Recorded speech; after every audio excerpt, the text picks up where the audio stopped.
마태복음 강의 8번째 시간, 흔들리지 않는 확신, 십자가의 사랑을 근거로 라는 제목으로 오늘 마태복음 3장 13절로 17절 말씀 함께 보도록 하겠습니다. 함께 봉독하도록 하겠습니다. 시작. 이때 예수께서 갈릴리로부터 요단강에 이르러 요한에게 침례를 받으려 하시니 요한이 말려 이르되 내가 당신에게서 침례를 받아야 할 터인데 당신이 내게로 오시나이까? 예수께서 대답하여 이르시되 이제 허락하라. 우리가 이와 같이 하여 모든 일을 이루는 것이 합당하리라 하시니 이에 요한이 허락하는지라.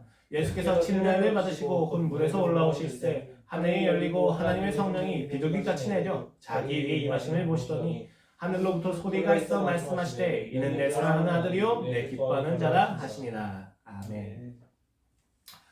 앞으로 살아갈 인생의 무게 앞에서 두려워서 떨던 경험, 회피하고 싶어서 헛된 가치에 나를 매몰시키던 경험, 절망에 질려서 숨이 막히던 경험, 불안함에 가슴이 떨리고 잠자리에 누워보지만 심장 소리가 너무 커서 잠을 잘 수 없었던 경험, 어느새 손에는 땀이 쥐어지고 이를 악물고 있었던 것을 발견하게 되던 경험. 무엇이 그토록 우리를 이렇게 질리게 하였습니까? 바로 내일입니다. 반드시 내일이 온다고, 반드시 새벽이 온다고, 반드시 내일의 태양은 또 오를 것이라고 우리는 소망에 차서, 희망에 차서 이야기하지만 사실 많은 사람들에게 내일은 부담스럽고 불안하며 또 피하고 싶은 내용이기도 합니다. 우리에게 내일이 왜 그토록 두려운 것이 되었습니까? 내일 어떤 일이 일어날지 모르고 내일 또 어떤 아픔이 내게 있을지 모른다고 하는 그 불확실함 때문입니다. 그 불확실함 속에서 우리를 구원해 줄 수 있는 것은 무엇입니까? 단 한 가지입니다. 확신입니다. 확신이 있어야 우리에게 내일은 더 나아질 것입니다. 확신이 있어야 우리에게 그 내일 어떤 문제, 어떤 불안과 어떤 슬픔이 있다 할지라도 괜찮을 것을 알 수 있을 것이며 누릴 수 있을 것입니다. 그 확신이 있는 상태에서 오늘 나의 밤은 설치지 않을 수 있다는 것입니다. 그러나 우리에게 그 확신은 없습니다. 우린 그 확신을 어디서 얻어야만 합니까? 그래서 우리는 종종 매일 좀 맞지가 않네요. 종종 혹은 매일 결단하곤 합니다. 내일은 더 나아질 거라고 결단합니다. 내일 어떤 문제가 생기더라도 괜찮을 거라고 결단합니다. 더 부지런해지겠다고, 더 성실해지겠다고 결단합니다. 그러나 결단은 내 인생을 바꾸지 못합니다. 우리에게 필요한 건 결단이 아니라 확신입니다. 그럼 그 확신은 어디서 우리가 얻을 수 있습니까? 우리가 신자가 가져야 될 확신의 근거는 무엇입니까? 라는 질문을 풀어보기 위해서 오늘 본문을 또 함께 살펴보도록 하겠습니다.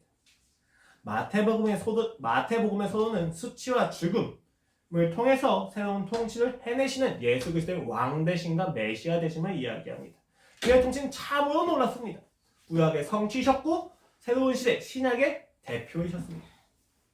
그리고 본격적으로 이제 마태는 서론을 끝내고 예수 그리스도의 삶에 대해서 제시합니다. 통치자의 삶을 제시할 때 우리는 그 통치의 모습이 어떤 원리인지를 알 수가 있기 때문입니다. 그런데 예수님의 시작은 침례 요한이었습니다. 침례 요한은 한계 그 자체였습니다. 그러나 그 한계 앞에서 신자는 좌절하지 않았습니다. 그 한계 앞에서 신자는 극복해야 될까 아니면 수용해야 될까 라고 하는 두 극단에서 방황하지 않았습니다. 왜? 극복하든 수용하든 우리는 이 한계를 통해서 하나님을 만나는 것이 목적이기 때문입니다. 요한의 한계는 분명했습니다. 그는 구약의 성취였지만 구약의 정규의식을 베풀었지만 신약의 통치의 모습을 보여주지 못했습니다. 그 한계에서 예수님이 나타나시는 겁니다. 그 한계가 바로 예수님을 위한 준비가 되는 것입니다. 그래서 오늘 본문은 이때라고 시작합니다.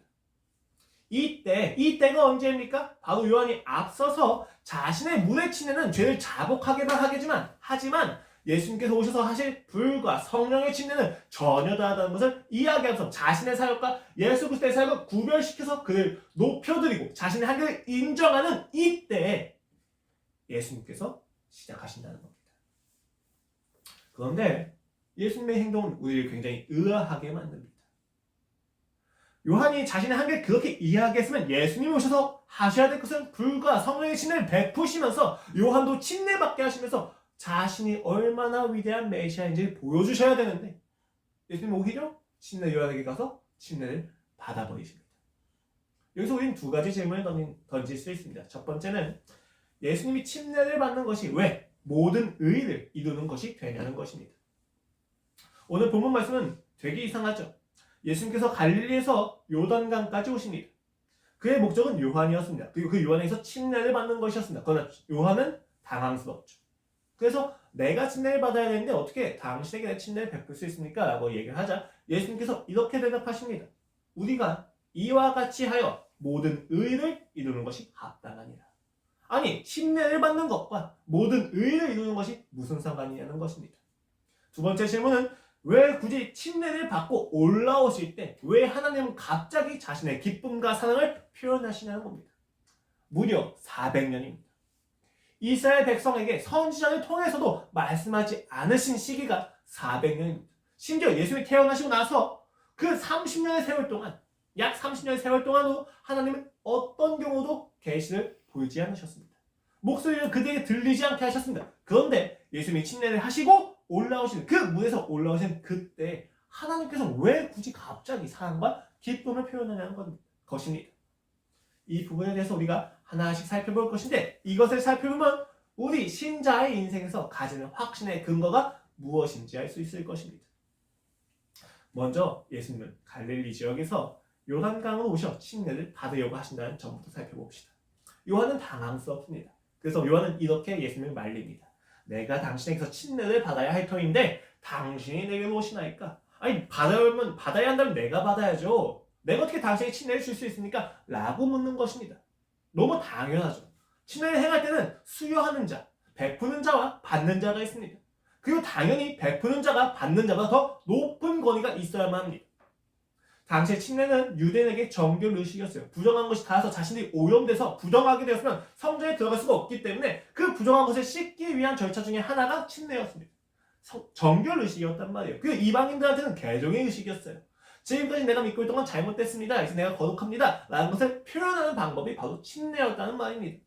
그렇기 때문에 침례는 당연히 권위가 높은 자가 행하는 것입니다. 정결하지 않은 자가 정결하지 않은 자를 정결하게 만들 수 있습니까? 불가능하다는 거예요. 정결한 자만이 정결하지 않은 자를 정결하게 만들 수 있다는 것입니다. 맹인은 맹인을 이끌 수가 없다는 것입니다. 볼 수 있는 자가 맹인을 이끌 수 있는 것이지. 그렇기 때문에 침례 요한의 질문은 당연한 것처럼 느껴집니다. 여러분, 대한민국에서 가장 축구를 잘하는 사람을 어디서 볼 수 있습니까? 국가대표요? 조기축구 가면 보실 수 있습니다.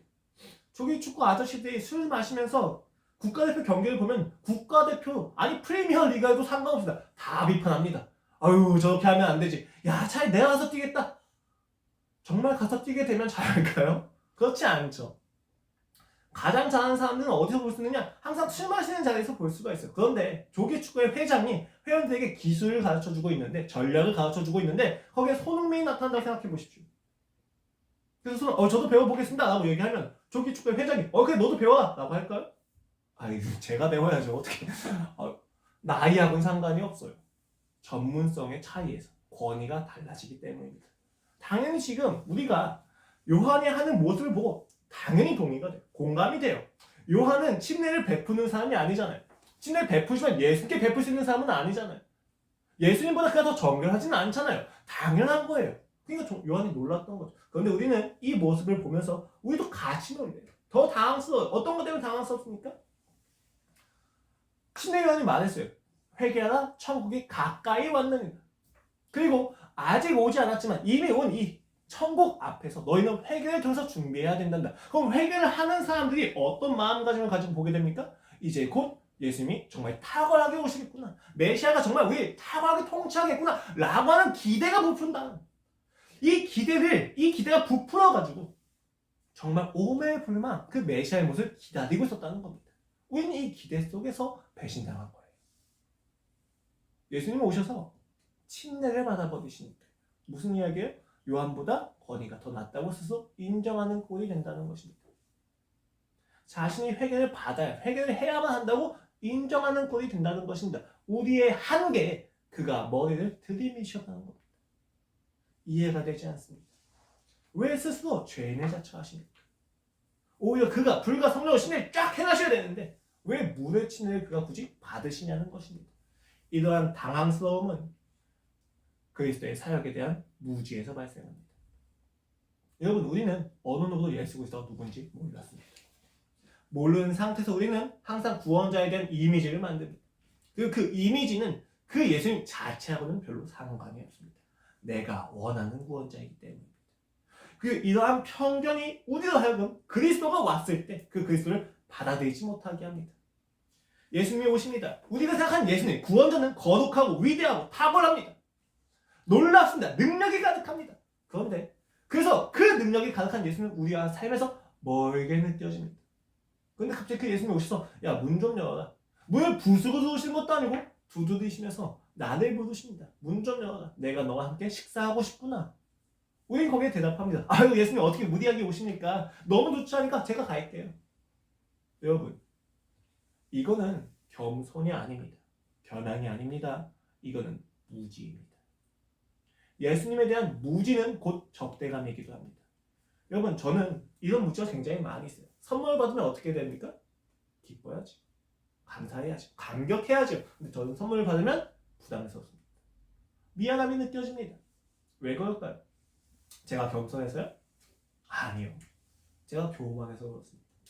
제가 상대를 잘 모르기 때문에 그렇습니다. 이 부담은 어디서 오는 겁니까? 상대가 선물을 줬을 때 이 선물을 주는 만큼 내게 표현하는 것은 내게 기대하는 바가 있기 때문이야 라는 생각이 있다는 거예요. 상대가 선물을 주는 것은 정말 순수한 의도 때문에 주는 게 아니야. 나한테 기대하고 있는 것을 무의식적으로 반영하고 있는 거야. 그러니까 내가 이 선물을 받으면 그 선물만큼 무언가를 잘 해줘야 돼. 보상을 해줘야 돼. 라는 생각을 가지게 되면 선물을 받았을 때 기쁜 반응이 나오지 않는다는 거예요. 겸손이 아니라 무지입니다. 상대에 대해서 전혀 무시한 거예요. 상대가 나한테 선물을 줄 때 정말로 나의 기쁨과 감사함을 보고 싶었던 거라면, 정말 순수했던 거라면 그것을 안다면 나는 부담스럽지 않습니다. 미안하지 않습니다. 기뻤겠죠. 아무리 작은 선물이라도, 필요 없는 선물이라도 그 표현이 고마웠겠죠. 그런데 그것이 고맙지 않은 까닭은 상대를 모르기 때문입니다.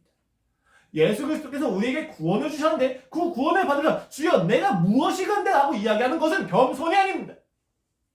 예수님에 대한 무지입니다.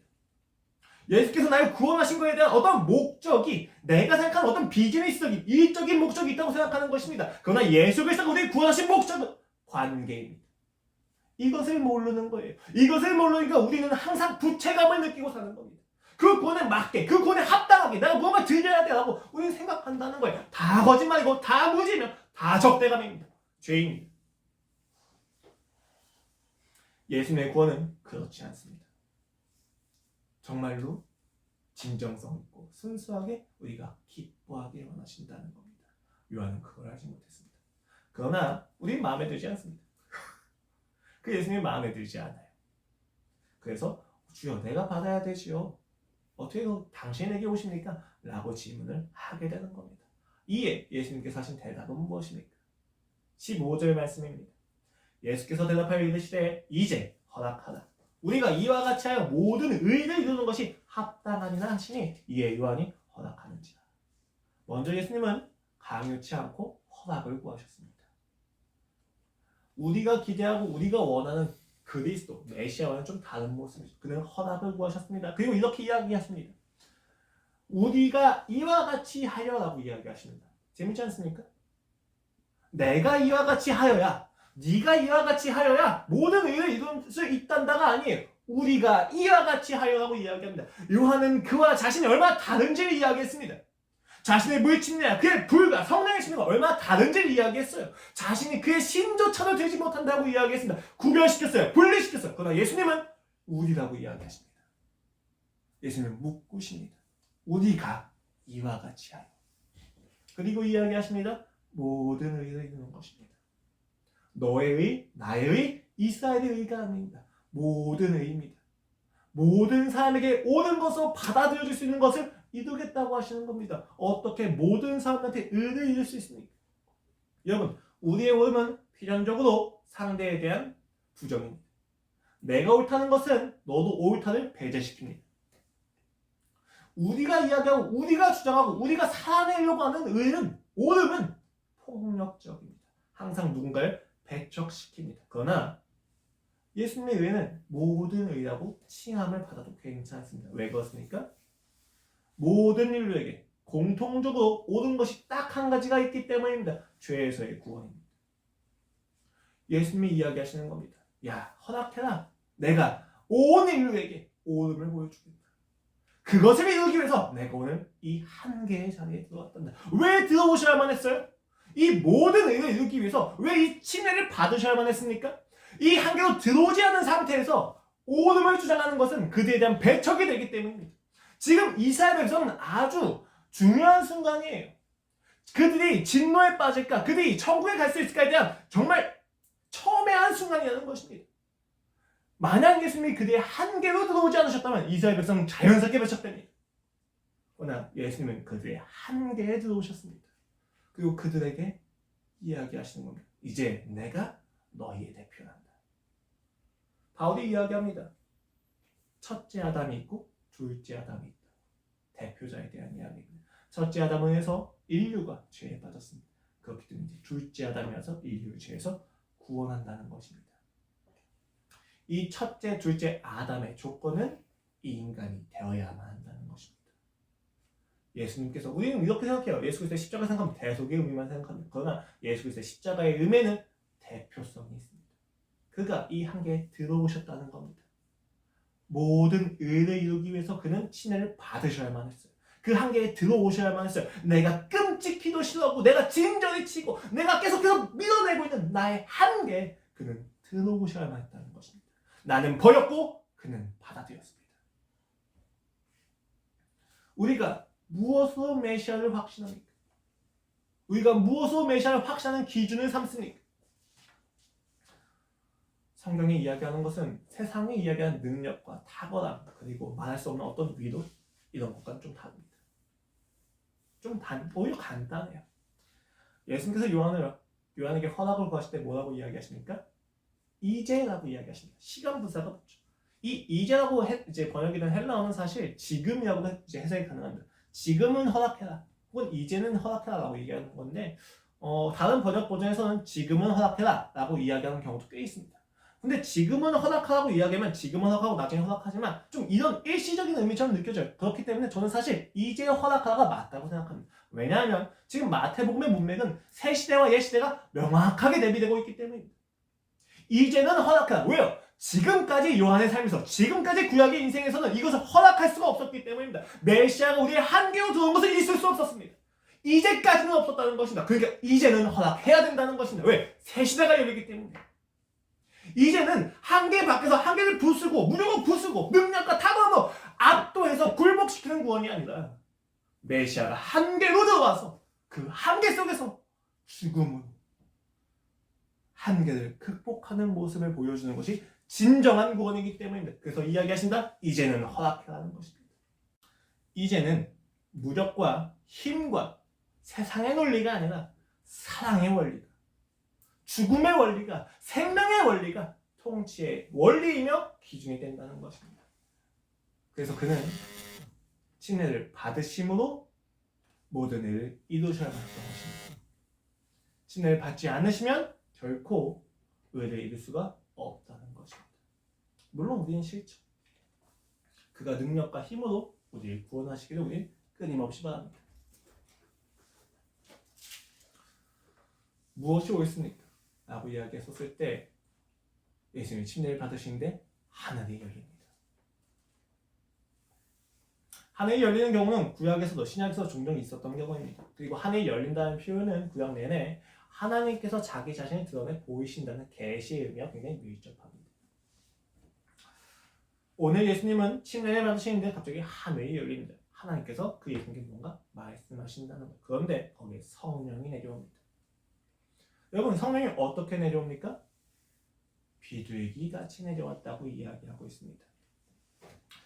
유대 문화에서 비둘기는 단순히 평화만 의미하는 존재가 아니었습니다.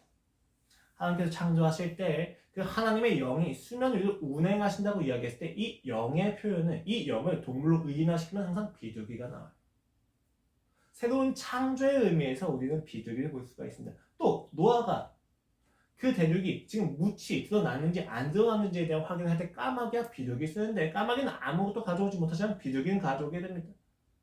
이 비둘기가 가져오는 것을 의미하는 것이 무엇이냐면 이 비둘기가 가져오는 실제 사실을 통해서 유대 문화에서 나타났던 의미가 어떤 게 생겼냐면은 비둘기는 새로운 창조의 그 새로운 시대에 대한 사인이라는 것입니다. 지금 예수님이 침례를 받으신 뒤 하나님께서 하늘을 여십니다. 400년간 침묵을 하시다가 하늘을 여십니다.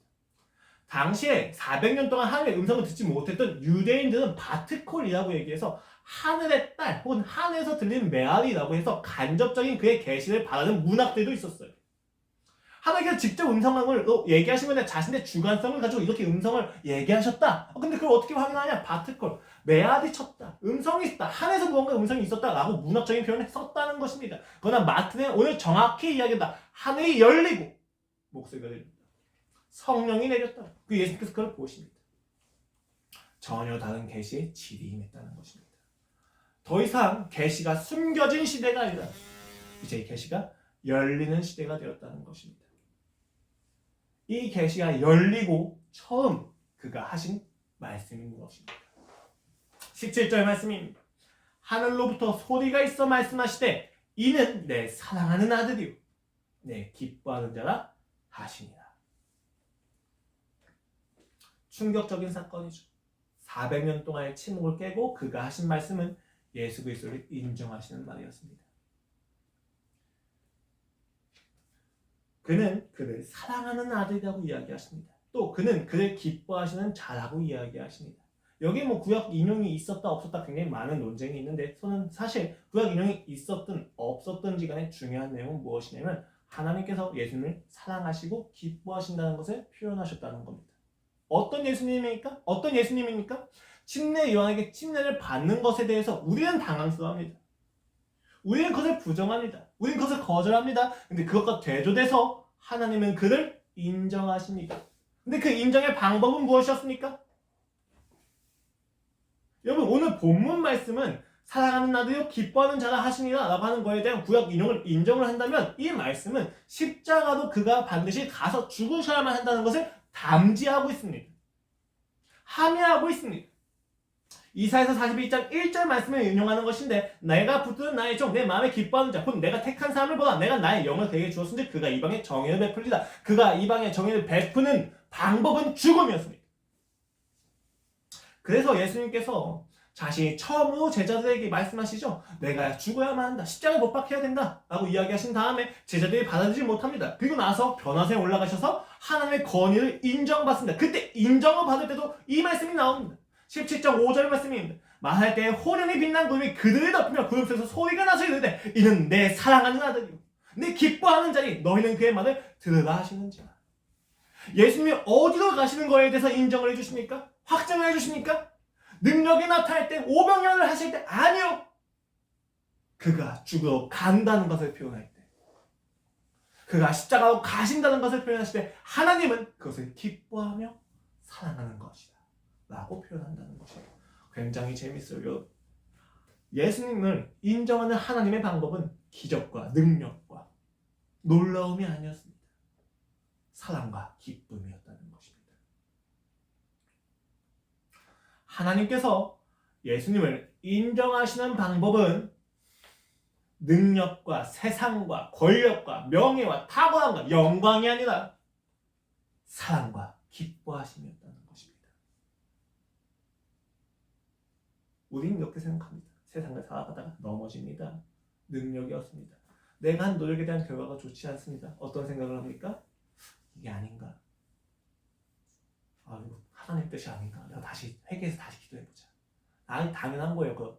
여러분 그런데 하나님께서 신자를 바르게 이끌어 가실 때 반드시 확인시킨 것 중에 하나가 잘 되지 않음이기도 합니다. 자기 부인이기도 합니다. 결과가 오히려 좋지 않을 때도 있다는 것입니다. 그러면 무엇입니까? 상황 자체는 기준이 될 수 없다는 거예요. 좋은 상황이 되든 나쁜 상황이 되든 그것은 하나님께서 나를 향하신 뜻이 진행이 된다 안 된다에 대한 기준이 될 수 없다는 겁니다. 그럼 하나님의 기준은 무엇입니까? 인정하신다는 것은 무엇입니까? 관계입니다. 반복해서 말씀드립니다. 관계입니다. 하나님께서 나를 확신하시는 근거, 내 신앙을 보증받는 유일한 근거는 상황과 결과가 아니라 내 능력이 나타나는 것이 아니라 하나님이 나를 사랑하시고 기뻐하신다는 겁니다. 그 사랑과 기쁨이 기쁘십니까? 그 사랑과 기쁨이 즐거우십니까? 즐겁지 않기 때문에 우리는 상황에 넘어지는 겁니다. 아이가 공부를 합니다. 공부하면 엄마 아빠가 돈을 준다고 생각했을까요? 공부를 잘하면 엄마 아빠가 자신에게 나중에 집 대출을 해준다고 했을까요? 아니면 요새 얘기하는 주식을 주는 것을 약속을 받았기 때문일까요? 아이들이 처음 공부하는 이유는 그것을 엄마 아빠가 기뻐하기 때문입니다. 우리는 생각합니다. 이제 나이가 들었죠. 머리가 커졌어요. 누가 내가 하는 것을 기뻐한다는 것 자체만 가지고, 누가 날 사랑한다는 이유 하나만 가지고 내 인생을 결정짓기는 힘들어요. 정말 그럴까요? 내 인생에 어떤 아웃풋이 반드시 나타나야만 나는 이 길을 갈 수 있습니다 라고 이야기할 수 있을까요? 여러분, 우리는 여전히 아이입니다. 그가 기뻐하신다는 이유 하나, 그가 날 사랑하신다는 이유 하나 때문에 우리는 자신의 목숨을 초계와 같이 보낸 사람들을 이미 너무 많이 알고 있습니다. 왜 그랬을까요? 그 사랑과 그의 기쁨이 탁월했기 때문입니다.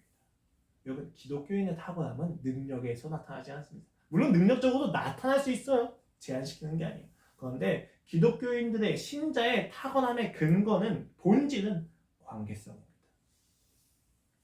하나님과의 관계성이 있는 것 안에서 우리는 확신을 가진다는 것입니다. 여기서 요한과 예수님은 정확한 차이가 있습니다. 요한은 자신의 의로움에 대해서 확신을 가지고 있습니다. 그는 구도자였습니다. 그의 권위는 너무 명확했죠. 사람들이 그의 권위 앞에서 무너질 수밖에 없었습니다. 왜? 자기들 먹고 싶은 거 다 먹고 하고 싶은 거 다 하는데 요한은 그렇게 하지 않는단 말이에요. 절제하고, 그리고 자신을 막다른 골목까지 그에게 가게 하는 근육을 보면서 우리는 그를 존경한다는 것입니다. 우리가 생각하는 능력은 마치 이렇습니다. 세상과 구별되는 거예요. 그렇죠? 그게 거룩함이죠. 그런데 무엇이 구별되냐는 것입니다. 여러분, 내가 근육으로, 내 능력으로 구별됐습니다. 그럼 진짜 구별되는 것입니까? 아니요, 그건 세상이지요. 세상에서 자신의 노력과 자신의 성취, 자신의 능력을 가지고 얼마든지 구별될 수 있단 말입니다. 우리가 이야기하는 거룩함이 그것입니까? 능력입니까? 명예입니까? 우리가 이야기하는 거룩함은 사랑입니다. 능력이 아니에요. 그 사랑이 능력이라 하시면 능력이라 할 수 있겠죠. 우리가 진짜 구별되어야 되는 내용은 무엇입니까? 요한이 이야기했던 그 근육이었습니까? 더 높은 능력이었습니까? 아니요. 신자의 거룩함은 관계성이 있단 말입니다. 다른 게 아니에요. 더 일을 잘하는 게 신자의 신자됨이 아니란 말입니다.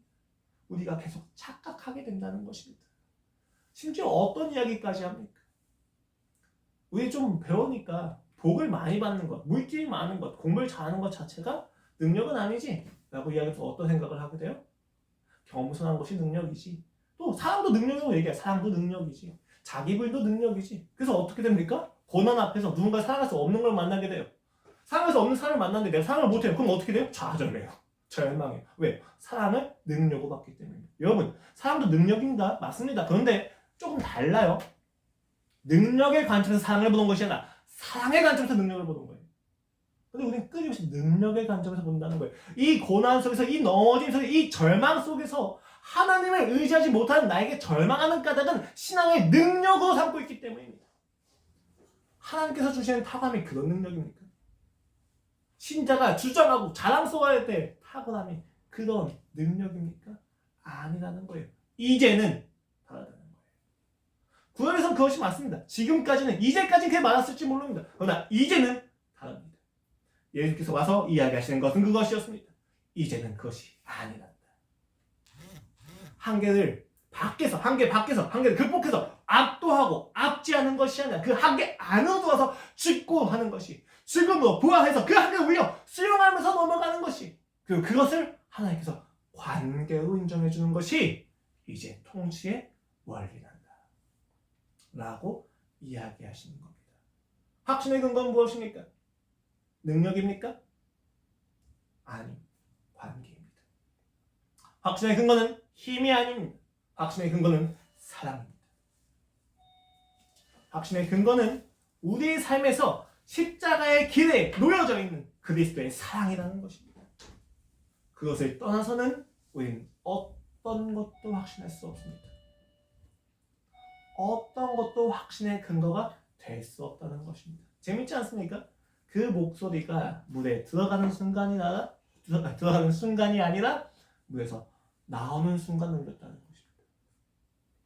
예수 그리스도께서 그 한계에 들어가시고 그 한계에서 일어나셨을 때 그 목소리가 울려 퍼졌다는 것은 예수 그리스도의 이 인생에서 보여주는 원리가 바로 이 시대의 통치 원리의 대표성을 가진다는 것이에요. 그리고 그 원리는 바로 관계입니다. 관계. 듣기 싫으시겠지요? 하지만 관계밖에 없습니다. 요한은 앞서서 우리에게 메시아가 가져온 통치에 대해서 기대를 가지게 합니다. 그 기대 앞에서 우리는 한계를 맛보기도 하죠. 그 한계 앞에서 우리는 절망합니다. 그러나 그 절망 끝에서 통치자 메시아가 오십니다. 그런데 그 메시아의 모습이 매우 하찮습니다. 그래서 우리는 놀랍습니다. 그래서 우리는 민망해합니다. 그래서 우리는 감격하지 않습니다. 왜 그는 그 의아함을 감수하면서도 침례를 받으셔야만 합니까? 왜 그는 그 의아함을 감수해서도 대표자가 되셔야만 합니까?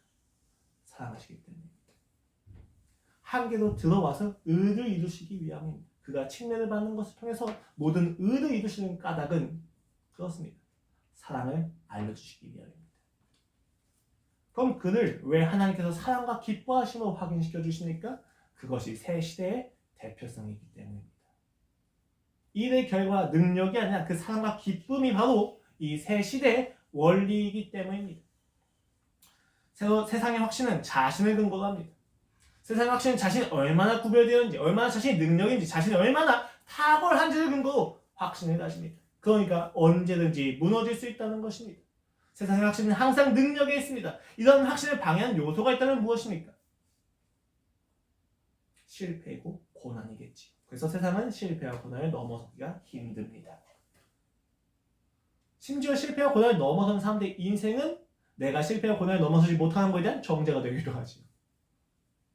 모든 의가 이루어질 수 없다는 거예요, 세상은. 그래서 우리의 근거는 관계입니다.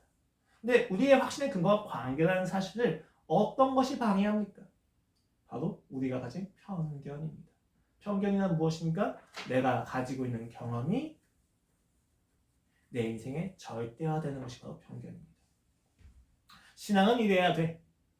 하나님이 이러셔야만 해. 물론 그렇게 생각할 수가 있죠. 그런 기준이 필요합니다. 지성적으로. 그런데 그 내용이 자신의 경험에 제한되어 있다면 문제가 된다는 것이에요. 예를 들어 봅시다. 제가 신학생일 때 저는 생각했습니다. 하나님을 믿는 자들은 결코 부유해질 수 없다고, 물질적으로 풍요할 수 없다고 생각했습니다.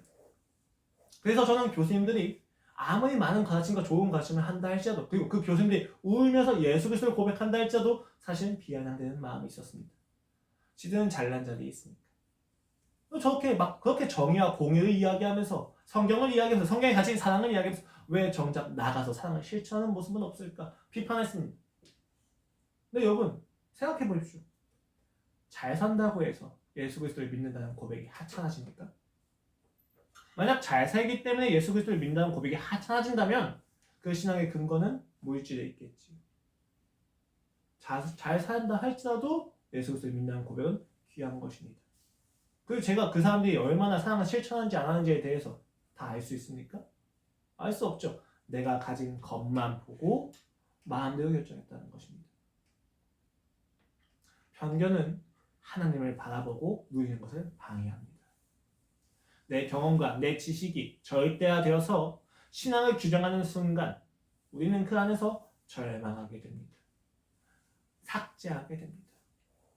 제가 그 시기에 이 사실을 먼저 놨더라면 그 교수님들의 고백 속에서 예수 그리스도를 얼마나 많이 누릴 수 있었을까요? 그 순간에 저는 삭제하고 살았다는 것입니다.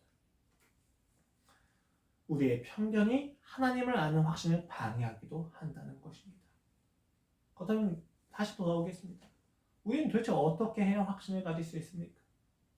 관계에서 확신의 근거를 찾을 수 있다는 것을 우리가 어떻게 확인할 수 있습니까? 너무 간단하죠. 관계에서 볼 수 있다는 이야기는 우리의 편견을 부수시고 우리의 삶에 직접적으로 사랑을 확인시키시는 예수 그리스도의 십자가를 만나는 것에서 시작해야 된다는 것입니다. 그 사랑을 알지 못하면 우리는 결코 확신을 가질 수 없습니다.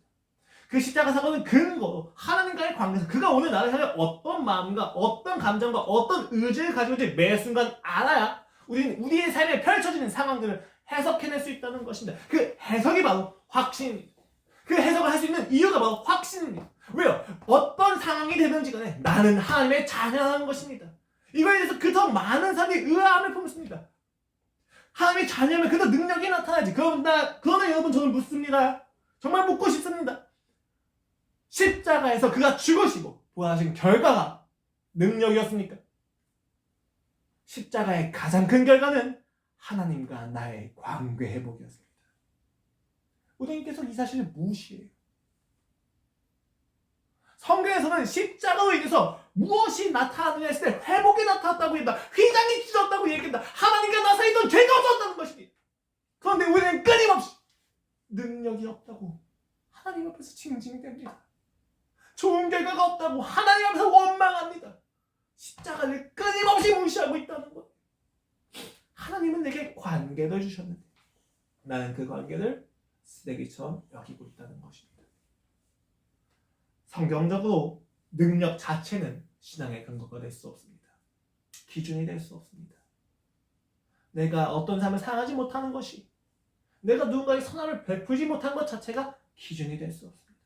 오히려 그 모든 악함과 죄악과 부족함과 연약함을 해석해낼 수 있는 근거가 되는 것이 바로 십자가입니다.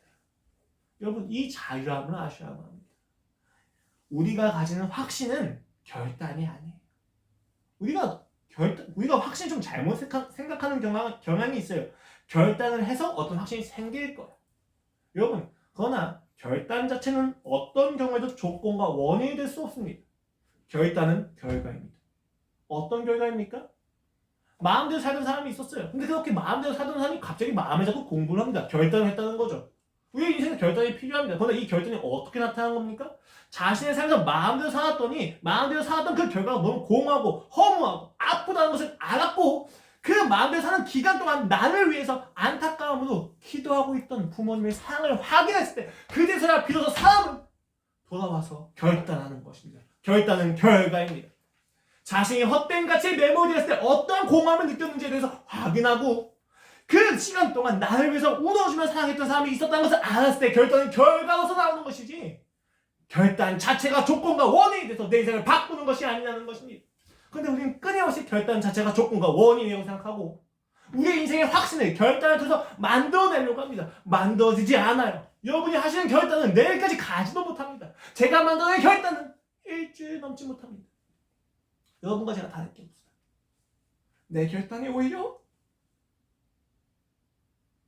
내 결단이 오히려 예수 그리스도의 십자가를 모욕해 하고 있다는 것입니다. 내 결단이 오히려 예수님을 더 심하게 못 박고 채찍질하고 있다는 것입니다. 결단이 아니에요. 내가 세상에서 살았던 그 시간과 그 과정 속에서 예수 그리스도의 사랑을 알게 되면 결단하게 되는 겁니다. 그러므로 확신의 근거는 결단이 아니라 그리스도의 사랑이 있습니다. 관계에 있습니다. 여러분, 신앙의 근거가, 확신의 근거가 관계에 있다는 말이 참 무서운 말입니다. 되게 어려운 말이에요. 왜? 능력이 있으면 쉽잖아요. 일단 이해가 쉬워요. 근데 관계에 있으면 상대를 알지 못하면 아무것도 할 수가 없습니다. 관계가 근거가 된다는 건 굉장히 어려운 이야기예요. 상대를 알지 못하면 무엇 하나 확신할 수 있는 게 없어요. 선물을 사는데 핀을 하나 샀습니다. 근데 그 상대가 좋아하는지 안 좋아하는지 몰라요. 이것을 가지고 어떤 것도 확신할 수가 없어요. 어려운 거예요. 관계가 근거된다는 건 시간이 필요하다는 거고 과정이 필요하다는 거고 지식과 내용이 있어야 된다는 것을 의미합니다. 능력은 쉽죠. 이렇게 하면 돼 라고 하는 겁니다. 어떤 통계치를 넘어서면 되는 거야. 그럼 잘난 거지. 좋은 거야 라고 이야기하잖아요. 관계가 어렵다니까요. 그런데 이 관계에 내가 시작하는 게 아니에요. 누가 시작하셨습니까? 내가 그리스도를 아는 것이 시작이 아니라 그가 나를 먼저 아시는 것이 시작이었다는 겁니다. 그가 나를 먼저 하심을 통해서 우리의 관계가 시작했다는 겁니다. 여러분 확신이 없으십니까? 내일이 두렵습니까? 내일이 불안하십니까? 내일이 너무 절망스러워서 오늘 나의 삶을 계속 철치고 있으십니까? 불안하십니까? 십자가로 돌아가십시오. 십자가로 돌아가셔서 그 십자가에 담겨진 하나님의 사랑이 얼마나 깊은지, 그 역사가 얼마나 긴지, 그 애통함의 깊이가 어느 정도까지 내려가는지 확인하십시오. 거기서 우리의 인생에 확신이 생깁니다. 그래, 저런 사람을 볼 때 우리의 인생은 확신이 넘칩니다. 그래, 결과가 없다 할지라도, 능력이 나타나지 않는다 할지라도, 좀 더 나은 결과가 보이지 않는다 할지라도, 내가 더 절망스러워진다 할지라도 그가 나를 사랑하신다는 것은 나는 부정할 수 없어. 이것마저도 그가 나를 다루시는 과정이야. 그럴 때 우리에게 내일은 두렵지 않습니다. 더 나아질 것입니다. 무엇이 더 나아져요? 문제가? 아니요. 내가 하나님을 아는 지식이 더 나아질 것입니다. 그 안에서 우리는 내일을 회복합니다. 다시 한번 말씀드리겠습니다. 십자가의 가장 큰 결과는 관계의 회복입니다. 그 회복 아래에서 능력이 있을 뿐입니다. 관계부터 시작하십시오. 제가 지금까지 설교한 내용을 쫙 훑어보니까 관계 얘기만 계속 하더라고요. 그래서 제가 이렇게 설교를 가끔 준비하다가 이거 또 관계 이야기하면 사람들이 싫어할 텐데, 이거 또 십자가 이야기하면 사람들이 너무 뻔하다고 생각할 텐데 라는 생각이 들어요. 그래서 좀 더 신선한 거, 좀 더 자극적인 뭔가가 없을까 생각하는데 십자가만큼, 관계만큼 자극적이고 동기부여가 되고 아름다운 것이 없습니다. 죽는 날까지 관계와 십자가를 이야기할 수밖에 없습니다. 신앙의 본질은 관계입니다. 신앙의 본질은 십자가에서 나타나는 사랑에 대해서 내가 감격하는 것입니다. 도망가 보십시오. 마음대로 살아보십시오. 저는 자신감이 있습니다. 괜찮습니다. 마음대로 살아보십시오. 여러분이 마음대로 살면 가슴이 아플 거예요. 제 기도하는 자는 눈물로 범벅이 되겠지. 정말로 많이 아프다는 것을 압니다. 그런데 저는 확신합니다. 돌아올 수밖에 없습니다. 십자가 외에, 십자가의 사랑 외에는 여러분을 만족시켜줄 것이 없습니다. 한계를 극복하려고 노력하지 마시고 십자가로 오십시오. 아니요, 극복하는 것을, 노력하는 것을 멈추지 마세요. 그 노력에 함께 하시는 하나님의 십자가를 보십시오. 그 십자가에서 우리의 확신은 흔들리지 않습니다. 기도하시겠습니다. 하나님 아버지, 오늘 우리의 인생에서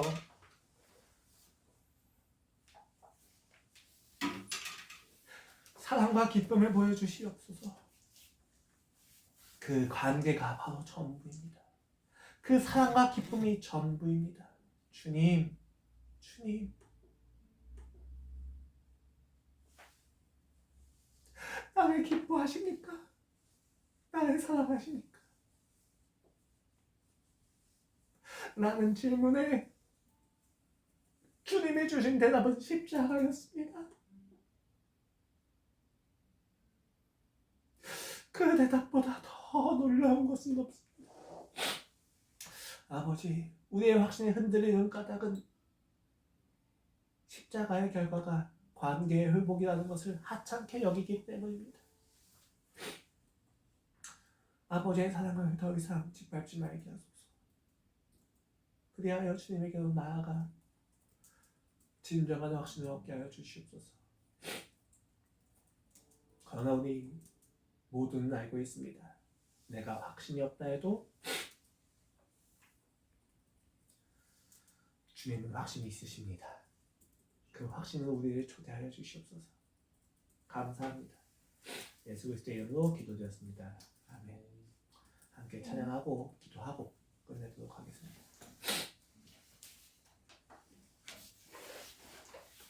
누구 오셔서 뭐? 아니 여기요. 난 누가 시끄럽다고 먼저 알았어. 근데 한번 놓고 그냥 가셔야 전문성이시니까 괜찮아. 아니 뭐지? 네, 아니 저희 요기요 시켜 먹고 있습니다. 지금 보고 계시는 거죠? 그 아까 했던 찬양 마지막 마지막 찬양 은혜 아니면? 은혜 아니면 은혜 아니면 함께 찬양하시면서 기도하시겠습니다. 주석이 불 좀 꺼줄래요?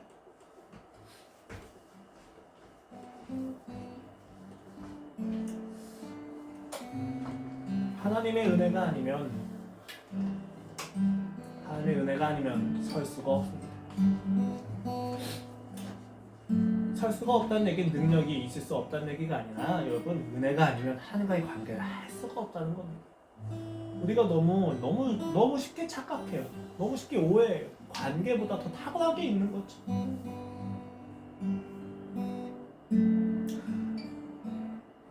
성경에서 이야기하는 모든 복이 하나님과의 관계에 있다는 것을 잊지 마십시오. 세상에서 나타나는 것은 잠깐입니다. 결과적이고 부연적인 것에 목숨을 걸지 마십시오. 우리가 목숨을 걸 곳은 하나님입니다. 어디에 내 마음을 계속 뺏기십니까? 어디에 내 마음이 계속 흔들리십니까? 흔들릴 수 있습니다. 괜찮습니다. 흔들리는 거라 해서 하나님이 여러분의 흔들림에 도망가지 않으신다 꼭 아십시오. 왜? 십자가가 그것을 보증합니다. 십자가가 있기 때문에 그는 우리의 죄악에 놀라지 않으십니다. 넘어지십시오. 흔들리십시오. 도망가십시오. 그래 봤자 하나님 상으로 돌아올 수밖에 없을 겁니다. 제가 확신하건대 제 짧은 인생을 가지고 확신하겠습니다. 단언컨대 하나님의 사랑보다 아름다운 것은 없었습니다. 하나님의 사랑보다 더 귀한 것은 없었습니다. 왜 그토록 이 사실이 잊혀지기 쉬운지 그 사랑으로 다시 돌아가시길 바랍니다. 함께 찬양하시겠습니다.